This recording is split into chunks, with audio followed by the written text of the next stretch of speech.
Bismillahirrahmanirrahim. Assalamualaikum warahmatullahi taala wabarakatuh.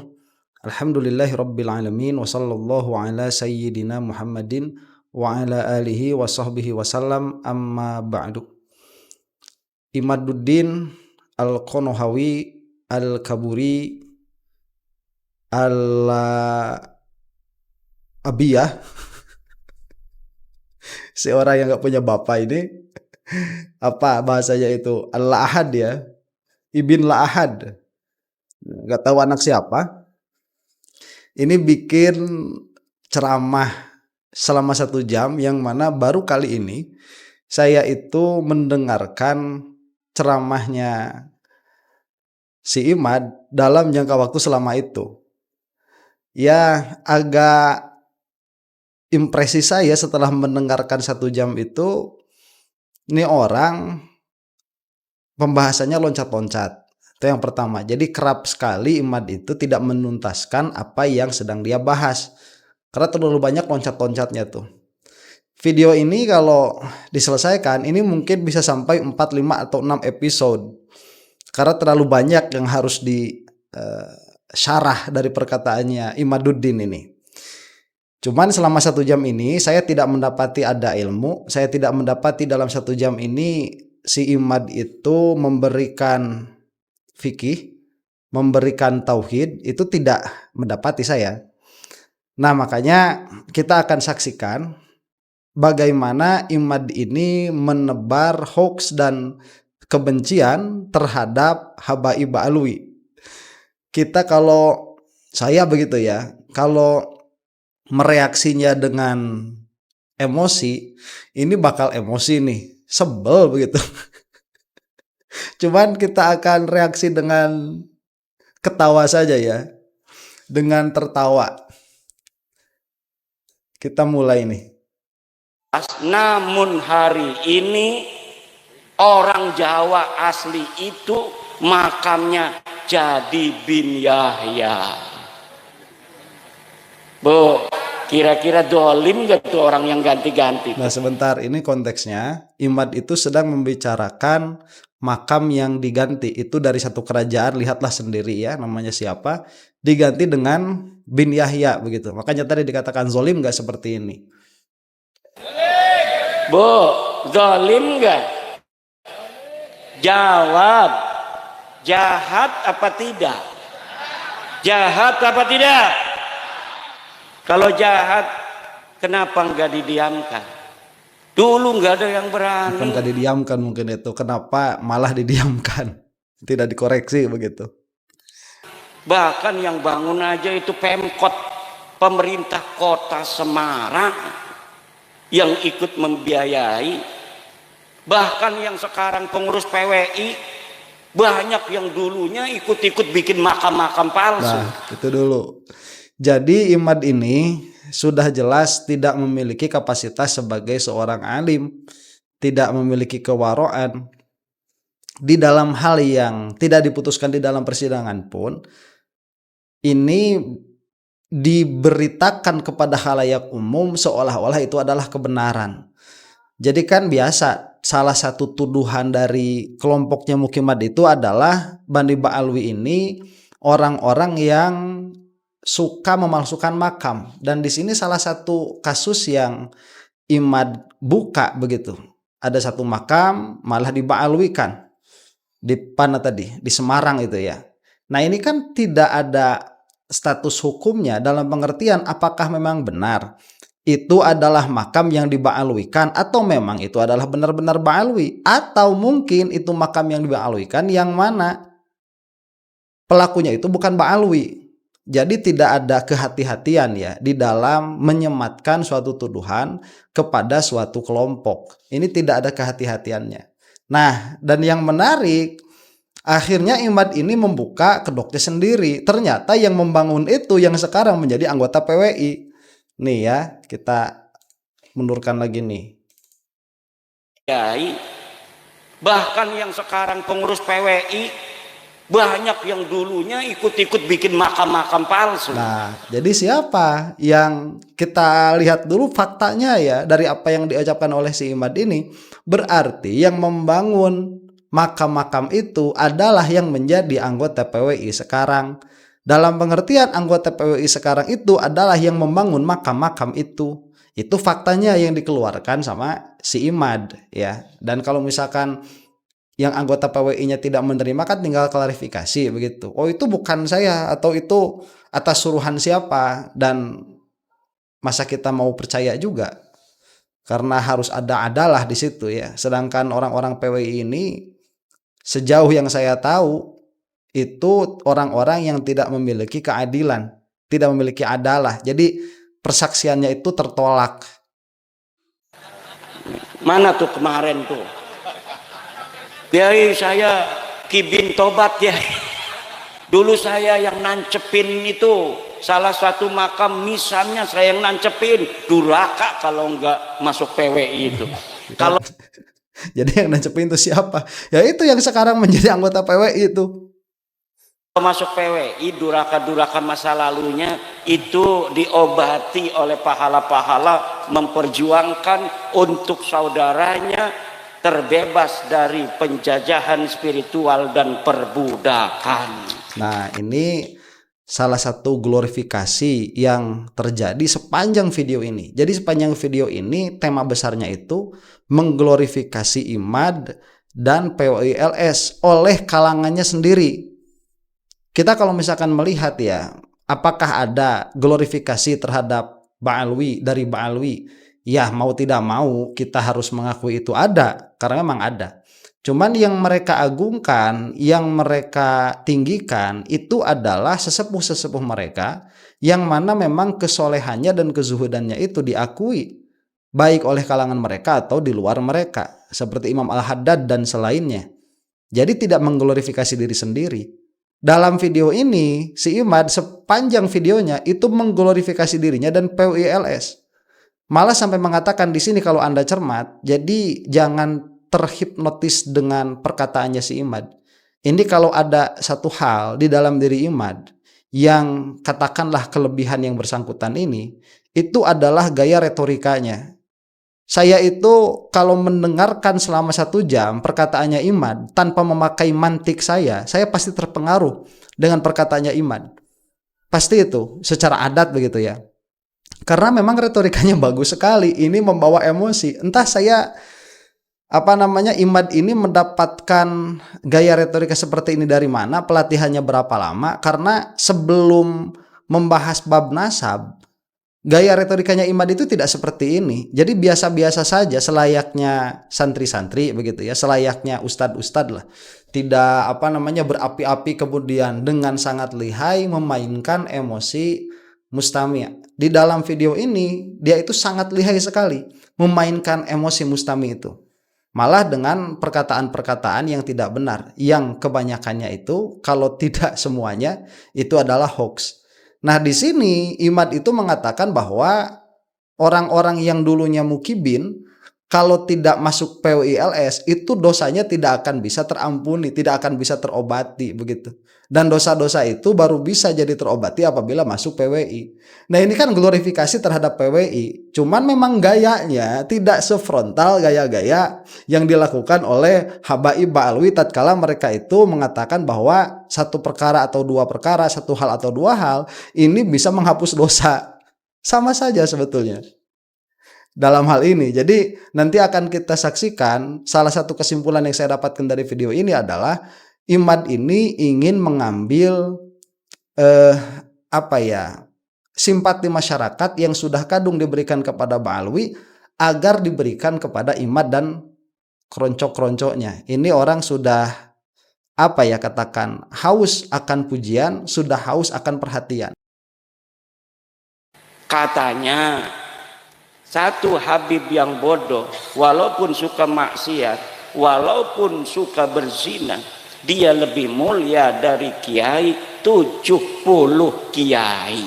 Nah, sebentar ini konteksnya mulai membahas apa-apa yang sering juga dilontarkan untuk menghasut kebencian kepada Ba'alwi, yaitu perkataan yang pernah dinukil oleh Habib Bahar bahwa yang namanya satu Habib itu dia lebih mulia daripada 70 kiai.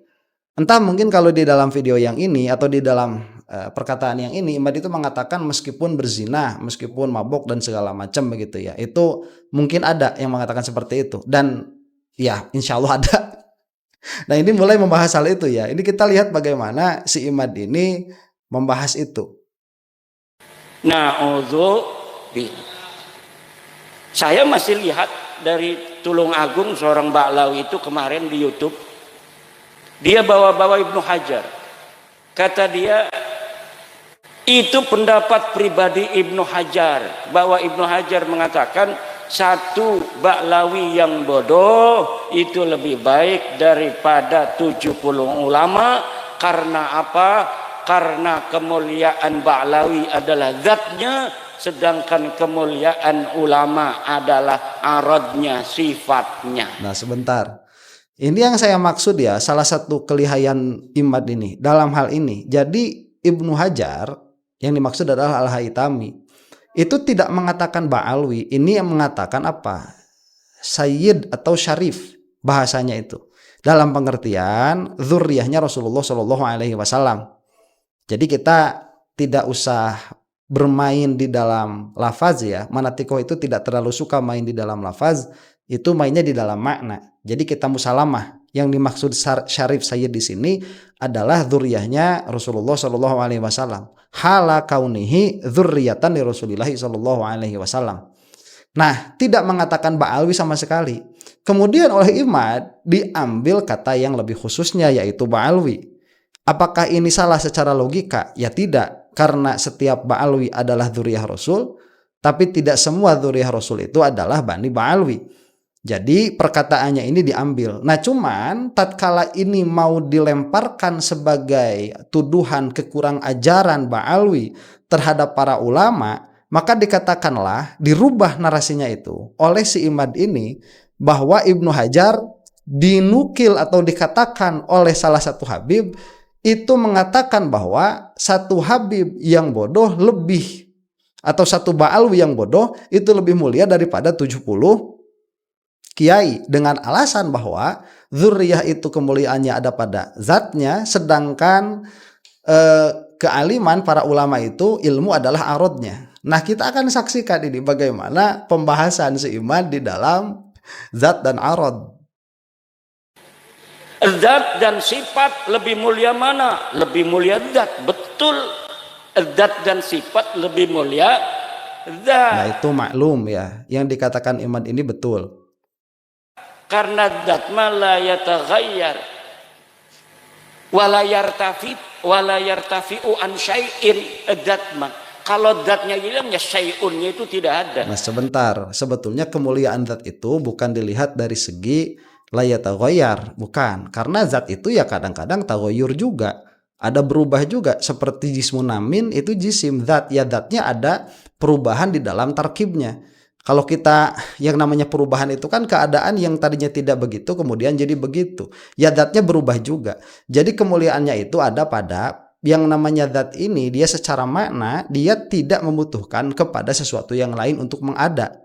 Jadi dia itu hanya memiliki, kalau zatnya di sini adalah makhluk yaitu jirim, zat ini dia hanya memiliki kelaziman yaitu tahayyuz. Bukan berarti membutuhkan kepada tahayyuz. Dia membutuhkan kepada hayyiz. Iya, tetapi membutuhkan kepada hayyiznya itu dia adalah sifatun nafsinya. Dalam pengertian kalau para ulama suka mengatakan itu maqoma bidzatihi. Itu apa? Zat begitu ya. Jadi maqoma binafsih. Dia itu perkara yang tatkala tahayyuz itu dengan dirinya. Itu kalau falasifah ya. Kalau mutakalimin itu suka mengatakan yang namanya zat atau jirim di sini, karena zat itu kita membagi dua, ada yang hadis, ada yang qadim. Yang hadis itu ya al-mutahayyiz binafsihi. Jadi dia itu yang mengambil tempat itu dengan dirinya, dalam pengertian secara makna dia tidak membutuhkan kepada makna yang lain. Bukan berarti adanya itu dengan dirinya, bukan. Karena itu dia sesuatu yang lain, begitu. Pembahasan yang lain. Nah, jadi sudah salah kalau misalkan dilihat zat itu dari segi la yataghayyar. Gak seperti itu ya, mutlaqon. Tetapi kalau arad, syai'un itu zat, aradnya sifatnya hilang, syai'unnya masih ada. itu lebih mulia zat. Betul. Nah, sebentar, itu juga nggak begitu. Kenapa? Karena kalau kita membicarakannya abstraksi ini di dalam zat dan arod itu dia tidak bisa, zat itu dalam pengertian yang hawadis, dia tidak bisa lepas dari arod. Jadi jika arodnya hilang, ia datang arod yang lain. Jadi tidak bisa ada zat itu dia lepas dari arod sama sekali, nggak bisa. Itu lazim ya. Dan kelaziman ini maknawi dan khoriji. Jadi kalau misalkan kita lihat ya, para ulama memang ada pembahasan mendalam dalam hal ini, cuman yang dikatakan Imad ini salah. Kalau misalkan arodnya hilang, maka zatnya ada. Ya, kalau perkataannya umum, arod nggak bisa. Karena zat ini dalam pengertian hawadis, dia senantiasa harus ada beserta dengan arod. Minimalnya bergerak atau diam. Gitu. Setelah pertama kali dia diciptakan. Tapi kamu bukan cucu Nabi. Masalahnya itu. Kamu cuma ngaku-ngaku cucu Nabi. Kamu tidak mulia. Dalam darahku, dalam tubuhku mengalir darah Rasulullah. Nggak ada. Nah, sebentar ya. Itu juga. Jadi begini, tadi saya katakan bahwa Ibnu Hajar ini tidak mengatakan Ba'alwi, tapi mengatakannya itu adalah syarif. Dan di dalam hal ini berarti kan Imad setuju tuh. Karena yang menjadi permasalahannya bukan zuriyahnya Rasul itu lebih mulia daripada 7 alim yang bukan zuriyah. Permasalahannya kan bukan di situ. Permasalahannya pada Bani Ba'alwi ini bukan zuriyahnya Rasulullah Shallallahu Alaihi Wasallam atas dakwanya si Imad. Di situ permasalahannya. Jadi saya katakan di sini bahwa Imad ini mencela-mencela, nggak jelas posisinya itu, standing pointnya itu di mana, nggak jelas. Karena di dalam video yang lain malah pengikut-pengikutnya seperti Roma Irama mengatakan nasab itu tidak ada keutamaannya sama sekali. Kemudian di dalam hal-hal yang lain juga sama kan, si Imad itu mengatakan nasab itu tidak ada keutamaannya sama sekali. Tetapi dalam hal ini perkataannya Ibnu Hajar ternyata diaminkan oleh si Imad, yang mana kemudian yang dinafikan itu apa? Keadaan Bani Ba'alwi sebagai zuriyahnya Rasulullah Shallallahu Alaihi Wasallam. Ini kesengklekannya. Makanya saya katakan ya, kalau tadi di awal saya katakan kalau melihat video si Imad ini, kita harus dengan pikiran yang jernih. Karena kalau tidak kita terbawa narasinya, yang mana pada akhirnya kita terbawa dengan agendanya begitu. Kalau secara pola pikir nggak ada keajiban sama sekali dari perkataan Imad itu, dari satu perkataan kepada perkataan yang lain, ini penuh dengan kontradiktif. Dan kontradiksi itu adalah satu-satunya, kalau tidak dikatakan begitu ya salah satunya, indikasi atau kepastian terhadap kesalahan berpikir. Itu yang suka diajarkan dan yang suka dipakai di dalam kitab-kitab ilmu kalam untuk melihat, untuk mendiagnosa pemikiran mana yang sengklek begitu. Dan ini di sini sudah sengklek. Ya Imad itu. Jadi berarti dalam video ini Imad mengakui memang zuriyahnya Rasulullah SAW itu satu lebih baik daripada 70 ulama. Cuman permasalahannya apakah Ba'alwi ini adalah zuriyah Rasul atau tidak? Nah itu yang oleh Imad dikatakan bukan. Lah terus kenapa kemudian ini dinisbahkan kepada perkataan Ba'alwi? Kalau ini memang benar begitu. Lah terus kenapa juga menjadi serangan? Jadi sudah dijadikan serangan dia cuci tangan. Nah ini kan yang saya katakan sifatnya iblis ya. Kan begitu, dia sudah membuat kekacauan, sudah membuat kesalahan, setelah itu dia cuci tangan. Dalam satu kesempatan Imad mengatakan bahwa zuriyahnya Rasulullah Shallallahu Alaihi Wasallam ini tidak memiliki tidak memiliki keutamaan sama sekali, dan itulah yang diamini oleh Roma Irama. Silahkan lihat lagi videonya kalau belum melihat. Dan setelah hoax ini, kesalahan ini merebak di masyarakat bahwa zuriyah Rasulullah Shallallahu Alaihi Wasallam ini tidak ada kemuliaan sama sekali, si Imad cuci tangan dari perkataan itu. Sekarang mengatakan itu betul bahwa zuriyah Rasulullah itu lebih mulia daripada 70 ulama. Satu zuriyahnya Rasul itu lebih utama daripada 7 ulama. Cuman kamu hai Ba'alwi bukan zuriyah Rasulullah Shallallahu Alaihi Wasallam. Itu yang dikatakan si Imad di sini. Jadi sudah kontradiktif, melepas hoax, cuci tangan. Itu pekerjaannya iblis. Kamu sudah dijajal darahnya, diperiksa. Darahnya udah diperiksa di laboratorium family 3 DNA. Darah kamu darah G. Wong India, wong Kaukasus, Turki, itu kebanyakan itu. Bukan orang Arab. Cucu Nabi itu harus orang Arab. Darahnya cucu Nabi itu yang asli adalah darah Arab karena Nabi orang Arab. Kalau Arab, kalau keturunan garis laki-laki lurus harus J1. Sedangkan Habib-Habib Ba'lawi ini ngakunya lurus ke Nabi garis laki, tapi darahnya diambil pas sudah terbukti, sudah selesai diperiksanya, hasilnya G semua. 180 orang yang sudah tes DNA, baik di Indonesia maupun yang di Yaman, semuanya gagal sebagai keturunan baginda Nabi besar Muhammad sallallahu alaihi wasallam. Takbir. Aduh, si Imad ini apa ya, coba tolong dilihat ini mustaminya siapa, latar pendidikannya apa mereka itu memiliki latar belakang pendidikan tentang DNA. Ini kalau si Imad ngomong kayak gini di mana namanya itu, di forum, katakanlah orang-orang yang memiliki sedikit saja pengetahuan tentang tes DNA dan memiliki pengetahuan tentang DNA, ini pasti diturunin ini dari panggung. Dan seharusnya memang begitu. Jadi apa ya, dilihat dari segi ekspertis. Kemarin kita lihatlah yang dari Naat itu, yang saya katakan, siapa namanya itu ya, yang ketua Naat kemarin yang ngomong itu kan ditanya tuh tentang DNA, dan dia itu mengatakan bahwa berdasarkan para ahli, DNA itu tidak bisa dipakai untuk melacak keturunan jauh. Itu kan sudah jelas. Jadi sekarang coba lihat ya, kelompoknya Imad itu sudah mulai bercabang nih dalam segi pemikiran. Jadi kalau misalkan kita lihat dari segi pemikiran, sebetulnya mereka itu seharusnya itu saling bertengkar satu sama lain, seharusnya kalau dilihat dari segi pemikiran. Dalam pengertian, satu pemikiran dengan pemikiran yang lain ini sudah kontradiktif. Satu pendapat dengan pendapat yang lain tidak bisa disatukan.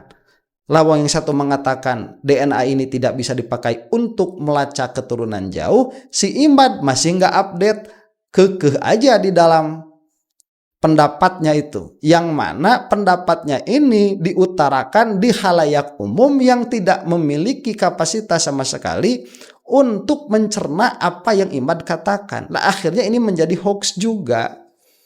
Nah, pada akhirnya ya di kelompok Imad ini, orang-orang yang sudah kemakan hoax bahwa DNA ini bisa melacak keturunan jauh, itu tidak akan terbuka pengetahuannya, itu akan dibawa sampai dia mati. Dan orang-orang yang memang sudah sadar bahwa DNA ini tidak bisa untuk melacak keturunan jauh akan ikutnya sama Naat. Jadi pada akhirnya bagus strateginya itu ya.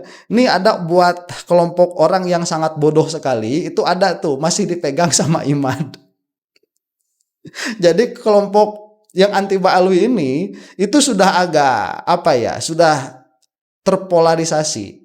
Jadi kalau tadinya itu orang-orang yang bodoh begitu ya, itu langsung keambil sama Imad tuh. Nah, yang agak mikir sedikit nggak masuk ke Ba'alwi begitu. Jadi tidak rujuk dari subhatnya si Imad ini, itu nanti ke Naat. Dan terus nanti seperti itu dibikin beberapa klaster untuk orang-orang yang anti Ba'alwi. Ini menyedihkan. Kita sebagai manusia yang memiliki nalar, yang memiliki pola pikir, yang memiliki tools atau alat untuk mengidentifikasi mana perkataan yang benar dan mana perkataan yang salah, itu masih terbawa dengan hoaxnya si Imad. Ini sangat menyedihkan.